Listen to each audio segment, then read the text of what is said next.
Thanks for joining us for Issues and Answers. I'm Ian Boyne.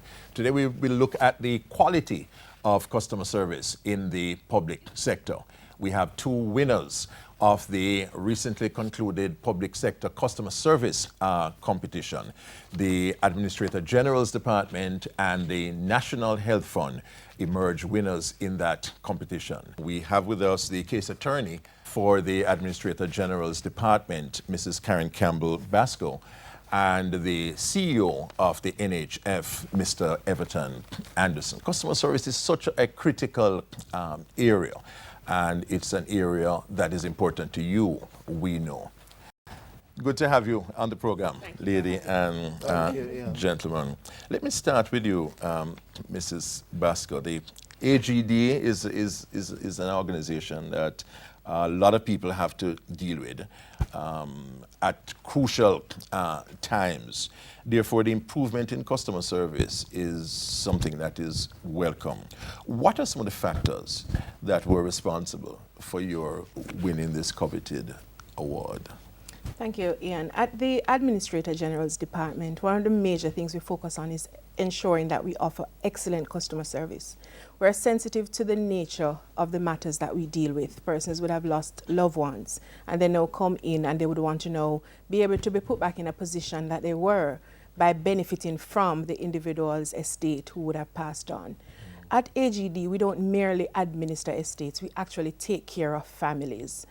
Our estates that we administer primarily includes minors, persons under the age of 18 years. Some of our estates have persons who are 1 year old, and we take them from 1 year old up to age 18 when they become an adult for most of our cases.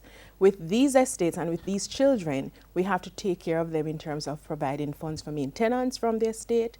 We want to ensure that they have funds to go back to school, money to take care of their daily well-being. So we do actually take care of our beneficiaries. Our customer service representatives, persons that sit at the front, and our case officers, they are mindful of the nature of the matters that they deal with. It requires confidentiality, it requires sensitivity, it requires counseling. And with that, I think that primary touch and that human touch that we've offered has allowed us to gain this award and be branded as one of the best customer service entities in the country. Yes. Mr. Anderson, you are in a crucial area, the supply of drugs and the whole area of health promotion. What are some of the main initiatives that NHF has undertaken which would have resulted in your winning this award? Yes, first, Ian, let me extend congratulations to our staff, because I think any such award would be based on staff performance and commitment to service. I would say that our commitment to our customers would be the main reason, and a recognition that service is not a stop point but an ongoing process. The NHF is ISO certified, the 9001-2008 standard that speaks to continuous improvement. And as such, in each area of our operation, we really have strived to look at it daily, not only at head office, but wherever we go, whether it is coming to your place here to do an interview, do we have customers here? When they speak, we listen, and as such, we make adjustments. So we have made changes over the last few years. In fact, we administer the NHF and JADEP card previously. It would take between 7 and 10 days to get a card. Just after application? After application. 7 and 10 days. We have been rolling out cards now within 15 minutes, same day 15 service. minutes, same day? Once you have a properly completed form, then you can get your card within 15 minutes. The same day? Same day service, and it's in recognition of the fact that some persons need quick access to medication. So we have been listening to our customers, and as such, I know many of those customers would have voted for the National Health Fund in this competition. In addition, our interaction with the community is heavy. At the 13 pharmacies that we operate, we would have filled about 1 million prescriptions and dispensed 3 million items, and also made service improvements based on our assessment of customer needs. We have refurbished most of our pharmacies and added more windows, and we are actively reducing the waiting time each quarter. In fact, coming April, we'll roll out a new raft of measures to really build a relationship between the pharmacist and the customer. Critical information being given on the level of customer service in the public sector. More information to come when we come back from this break.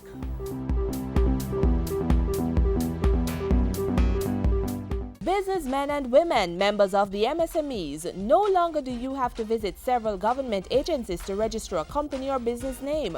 Visit the COJ. They are willing and prepared to assist you in filling out the new business registration form, more commonly known as the super form. The overwhelming response from the majority of our customers is, why did this take so long to happen?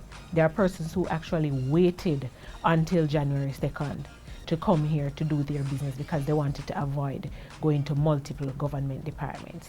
Click on ocrjamaica.com for more details.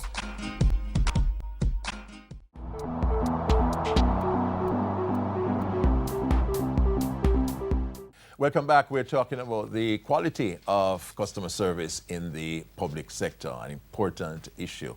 And we have two persons here who are well placed to talk about that issue. I want to come back to you, Mrs. Basco. One of the complaints that people have had traditionally about the Administrator General's department is sort of the length of time that it takes to complete the process. Now, we know that a lot of times this has to do with inadequate documentation and so on.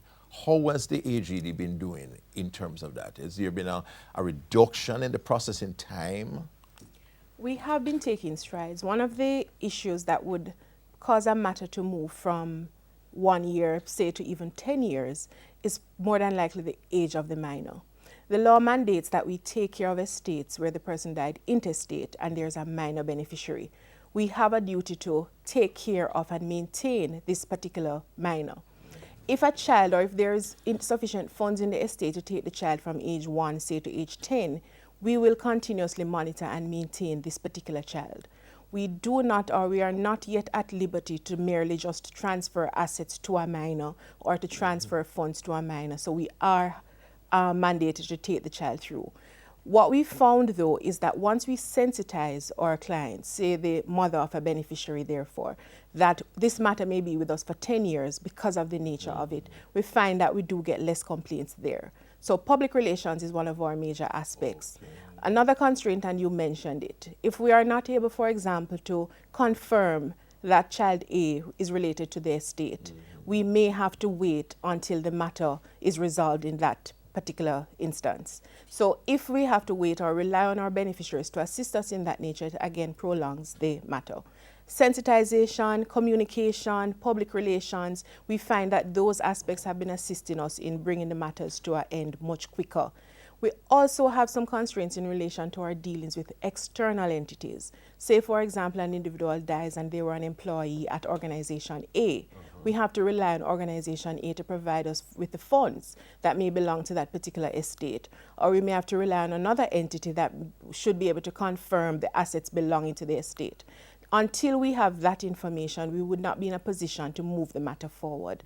But identifying the constraints, we've been doing that, and trying to minimize the constraints and trying to sensitize persons are the steps we've been taking. And it has been working in some respects, but we do continue to improve and try to make the administrative process a little more or less burdensome on our beneficiaries.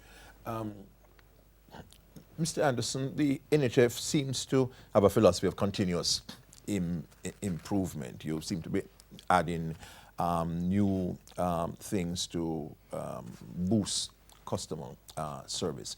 And you know, however, what is it, a drop-off and pick-up system? Yes. Tell us about that. Yes, well, one of the things we have focused on in terms of dealing with patient volumes and prescriptions is to reduce wait. And one of the strategies we have employed is a drop-off pickup system where you leave your prescription and we then have a pre-arrangement as to when to pick up. So these are other measures we have put in place as we look to listen to our customer and make adjustments, because as we keep saying, you will never be able to please all the customers every day, but you have to keep trying and keep having the dialogue with the customer so you can meet their needs, if not today, then in the very near future. And generally, your waiting time is not very long at your outlets. Yes, well, we have established waiting time standards, Oh, you do? and I would say that we have 13 pharmacies, and 10 of them would be within that standard. There are about 3 that are not there now, but we are working closely with those pharmacies to ensure that waiting time is reduced over time. But what we have done during waits is also promote patient education through our digital signage network, which really shows videos and education tips on health during waits and communicate with our clients during these waits. What are some of the initiatives that will be forthcoming for next year and so on? Yes, well, in terms of pharmacy, we are committed to build one-on-one relationships with our customers and discussing with them how best we can meet their needs. So in the new fiscal year, we'll be rolling out some new models of pharmacy delivery, which will reduce waits and improve our client satisfaction. In addition, as you know, Ian, we're heavy into health promotion, so that has to be a priority as we move forward. In fact, this year we would have launched our mobile screening unit, which would help to diagnose illnesses early. And last year we would have seen about 80,000 screenings being done. 80,000? And we intend to improve on that number because health for all cannot be achieved without good preventative practice in terms of healthcare. Finally, Mrs. Basco, how has technology helped you to improve customer service at the Administrator General's Department? Because we are a single location entity, we have to rely on the communication systems such as the email, the website. Some of our beneficiaries are in the diaspora, so we have to rely on communication through email in most instances. What we have been implementing, or we seek to implement, is a trust and estate management system also that will automate our processes and also allow us to offer some of our services via online network. So we are moving towards that to assist us with better communication and to also offer some more services via online. Thank you very much. We've been focusing on the improvements in customer service among public sector entities, and we have today the winners, the persons who emerged overall winners in the recent public sector customer service competition. The Administrator General's Department as the best customer service entity with a single location, and the National Health Fund as the best customer service entity with multiple locations. Improvements are taking place in the public sector, and this is a place to watch, to be tuned in to know what is going on. Next week I'll be back. Until then, Ian Bourne wishing you a pleasant day.